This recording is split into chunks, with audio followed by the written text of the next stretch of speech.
Mazuva ano aiwa hopo ching'ono akajamuka. Hopo ching'ono hadi kana kunzwa chinonzi ZANU-PF kana kuti idi Mnangagwa nekuda kwemashoko ari kutaura aiwa anyatsoratidza kuti munhu akajamuka. Sanapinda mashoko aataura muzara nhasi mboka paya ndoti bva subscribe like utina on the bell icon.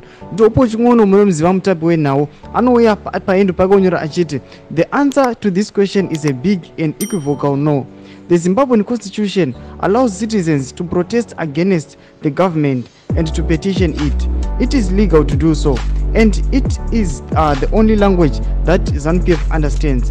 As South Africans always correctly remind us, we are pathetic cowards who always look for an excuse why something cannot be done instead of why it should be done. If Zimbabweans don't protest, ZANU-PF will never reform, and it will rule forever or until donkeys grow horns. There is no SADC coming to help Zimbabweans. It is a wet dream to imagine so. Ndomashukana toko panapa na hobo chunguna chiti awa maZimbabweans awa takanyanya kupusa totonzi nema South Africans chima cowards uye SADC aizombouyi kana musina ana protest anya kuti awa maZimbabweans munodhova kutya mutemo munobvumidzai kuita asi ZANU-PF munoitya zvisingaiti achiti aiwa kana kwasa protester ZANU-PF aingazombobvi aiwa muri Zimbabwe ndomashukana toko na hobo ching'ono chimbodudzai mafungiro enyu ari kunikareja vanhu kupinda mustreet aiwa ndozvitongori pachena apa pinai comment section medu mutudze mafungiro enyu musaka no subscribe kulike chinotina on the bell icon.